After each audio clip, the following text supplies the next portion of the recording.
नमस्कार, प्रसंगवश में आप सभी का स्वागत है। बात शुरू करते हैं चर्चाओं के दौर की, तो चर्चाओं का दौर शुरू होता है फिर दिल्ली से। भारतीय जनता पार्टी हो या कांग्रेस या फिर इंडिया गठबंधन, तीनों ही प्रमुख दलों को अब ऐसा लग रहा है कि लोकसभा चुनाव के लिए बिल्कुल अलर्ट मोड पर आ जाना चाहिए, और हो भी ऐसा ही रहा है।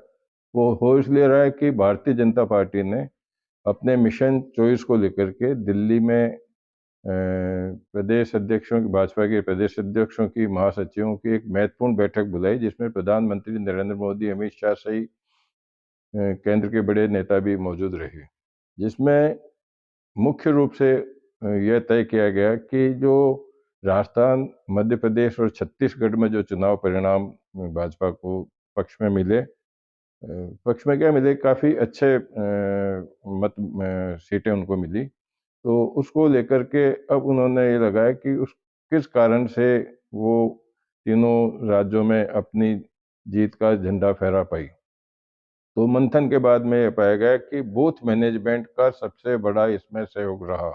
तो इसी को लेकर के प्रधानमंत्री नरेंद्र मोदी ने सभी को ये निर्देशित किया कि आने वाले 2024 में बूथ मैनेजमेंट को मुख्य धारा में रखा जाए, यानी कि पूरा फोकस उस पे रखा जाए। तो ये तो रही भाजपा की बात। बात कर लेते हैं कांग्रेस की। तो कांग्रेस ने भी अब एक बहुत बड़ा फेरबदल किया है, जिसमें लगभग 8 से 9 प्रदेशों में कांग्रेस प्रदेश प्रभारियों को इधर-उधर किया गया। जिसमें सचिन पायलट को छत्तीसगढ़ का, अविनाश पांडे को यूपी का, मुकुल वासनिक को गुजरात का, रणदीप सुरजेवाला जो राजस्थान के हुआ करते थे उनको एमपी का, और कुमारी शैलजा को कर्नाटक का, जयराम रमेश को संपादक बनाया गया है। तो दोनों ही पार्टियां अपने मिशन चॉइस को लेकर के सक्रिय नजर आ रही है। इंडिया गठबंधन में अभी क्या कुछ रहेगा ये नहीं कहा जा सकता है, लेकिन जो शुरुआती संकेत मिल रहे हैं उसमें ऐसा लगता है कि इनको काफ़ी मशक्कत करनी पड़ेगी। बताया जाता है कि जो बिहार की राजनीति का जो एक उठापटक का मामला था, कल राहुल गांधी ने भी बिहार के मुख्यमंत्री नीतीश कुमार से बात की थी।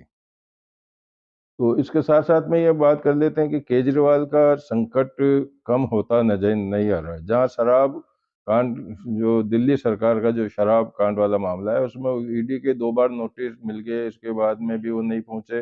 इसी बीच में अब एक नया मामला और सामने आया है, जिसमें दिल्ली के वहाँ राज्यपाल तो नहीं होते, एलजी होते हैं, उन्होंने जो वहाँ दवाइयाँ खरीदने वाला जो मामला था, गैर मानक दवाइयों की खरीद में गड़बड़ी पाए जाने की संभावना को लेकर के और सीबीआई से उसमें जांच कराने की सिफारिश की है। तो निश्चित रूप से अब ये केजरीवाल के सामने एक नई चीज़ और सामने आ गई है, जिसको लेकर के भी अब कई तरह के कयास लगाए जा रहे हैं। वहीं बात कर लेते हैं गुजरात की। तो गुजरात में भी आज तट के पास में जो एक जहाज पर ड्रोन से हमला करने की कोशिश की गई, जिसमें बताया तो जाता है कि जो अपने हिंदुस्तान का जो जहाज था, उसमें 20 चालक दल सहित 20 लोग सवार थे, वो सब सुरक्षित हैं। लेकिन इजराइल का एक कोई विमान था, जहाज था, उसको कुछ नुकसान हुआ है। लेकिन अभी रेस्क्यू ऑपरेशन चल रहा है, किस तरह से क्या होता है वो देखने वाली बात होगी।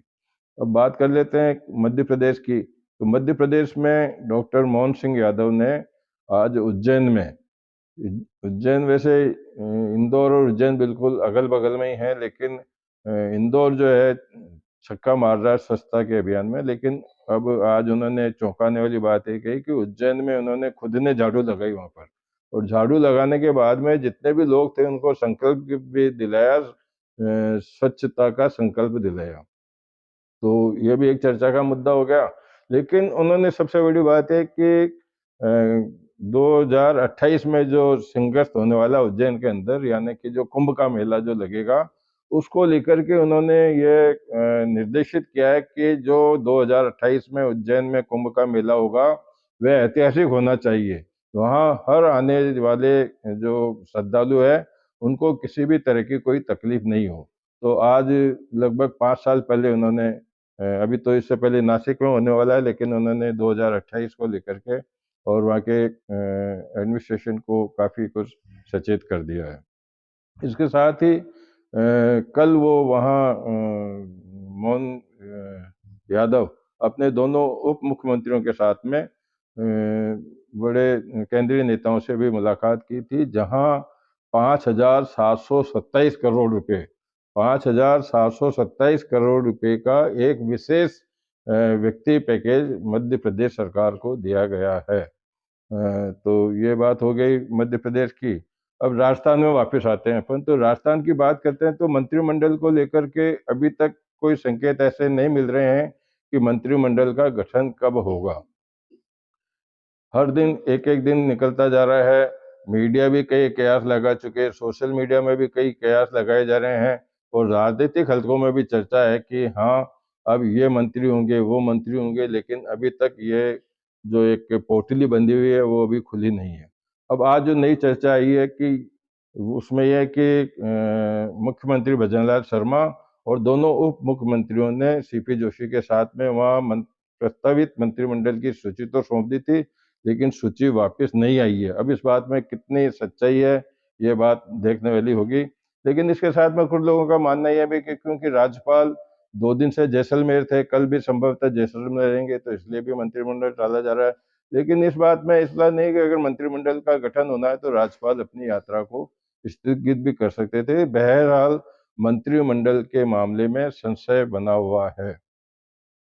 अब राष्ट्रपति भी आज दिल्ली दौरे पर रही, जहां राज्यपाल कलराज मिश्र और भजनलाल शर्मा ने द्रौपदी मुर्मू का वहां स्वागत किया, उनकी अगवानी की और राष्ट्रपति ने वहां आजीविका महिला विकास के मामले में जो महिलाएं मौजूद थी उनसे भी उन्होंने संवाद किया। तो ये बात हो गई। अब बात करते हैं कि भीलवाड़ा में आज एक अजीब घटना हो गई। अजीब तो अजीब ही कहेंगे उसको, कि वहाँ के पार्षद हैं वार्ड नंबर 50 के उदयलाल तेली।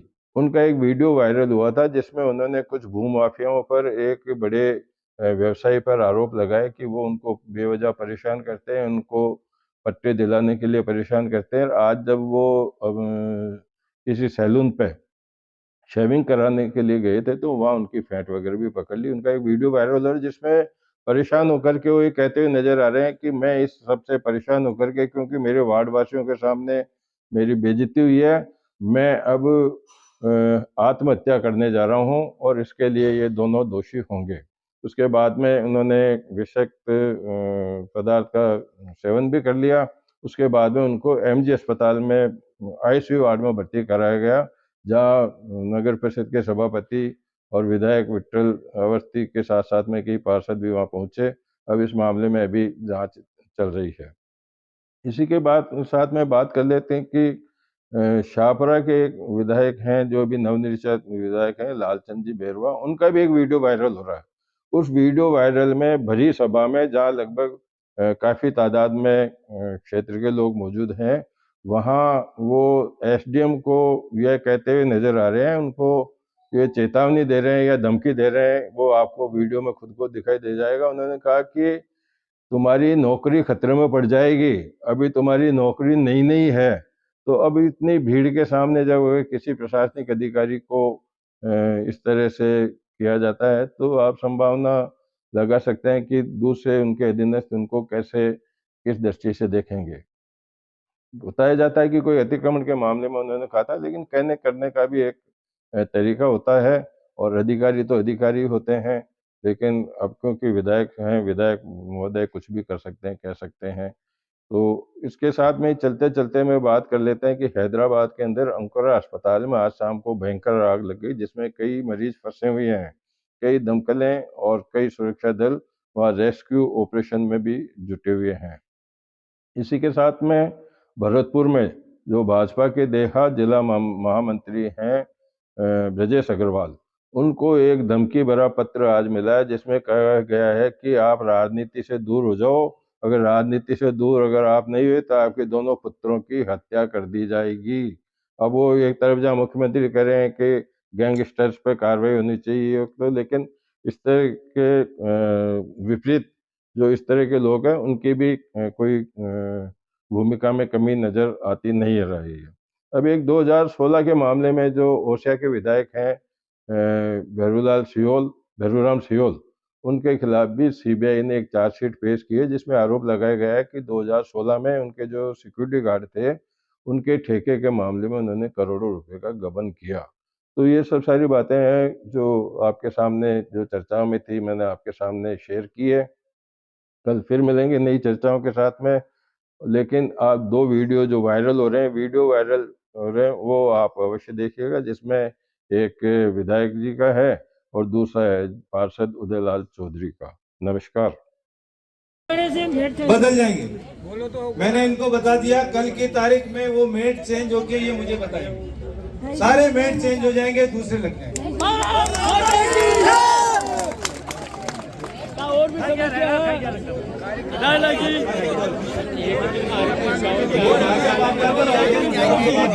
करूंगा, मैं बात करूंगा। अपना कार्यकर्ता खोल के बढ़ो। मैं तो लुगाई ले आदमी जावे। हाँ, मैं लुगाई रहे और आदमी जावे था। गड्डी के बारे में क्या बोलना आपको? नहीं अरु गुरु जिंदगी मांग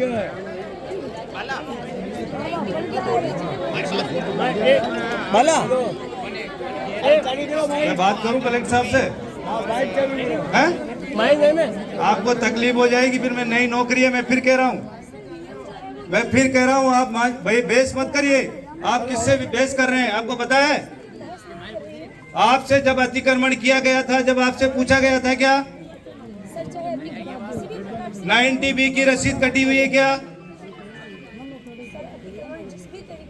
कल हम पूरे गांव पे कब्जा कर लें, अतिक्रमण कर लें, फिर क्या करोगे? हम कर लें तहसील पे करना, पूरे गांव पे कब्जा। नहीं तहसील पे करना, तहसील पे आपका आपके इनके स्टेटमेंट नोट करो। आप बोलो।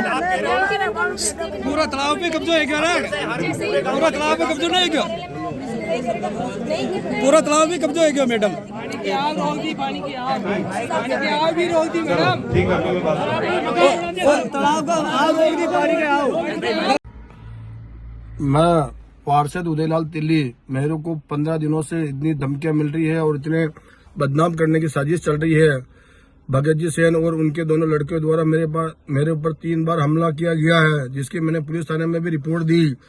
और आज सुबह मैं शेविंग बनाने गया तो निर्मल जी भट्ट बालाजी ऑटोमोबाइल्स वालों ने मेरी भेंट पकड़कर मेरे से फर्जी पट्टा बनाने की मांग की और उन्होंने फर्जी तरीके से स्ट्रिप दिलाने के लिए मेरे ऊपर जो आरोप लगाए, मैं इससे आज हताश होकर मैं अपने जीवन लीला समाप्त कर रहा हूं। और मेरी मौत की जिम्मेदार भगत जी सेन और उनके दोनों लड़के प्रदीप जी सिंघवी जो कि कंचन बेकर्स के मालिक है, वो मेरे पे झूठे आरोप लगा रहे हैं कि मेरी दुकान से सामान ले जाते हैं और पैसा नहीं देते हैं। मैंने जब भी इनकी दुकान से सामान लेके गया, मैं इनको हर बार पैसा दिया। उसकी कॉल डिटेल, उसकी बैलेंस मेरे फोन पे है। मैंने कितनी बार उनको पैसा डाला। इस तरह से मेरे को नाजायज परेशान करके बदनाम करने की जो कोशिश की जा रही है। और निर्मल जी भट्ट और प्रदीप जी सिंघवी और भगत जी एक जो भी मेरे को इतना परेशान कर दिया है। और निर्मल जी और प्रदीप जी एक भू माफिया है। इन्होंने मेरे को फर्जी तरीके से जो काम बताए वो मैं नहीं कर पाया। इसके कारण आज सुबह इन्होंने मेरी भेंट पकड़कर मेरे साथ जो वार्ड वासियों के सामने और पूरे लोगों के सामने मेरे को बदनाम किया। इससे मैं हाथ धोकर मैं अपने जीवन लीला समाप्त कर रहा हूँ। मेरे परिवार के ध्यान रखना आप सभी लोगों से मेरा हाथ जोड़कर निवेदन।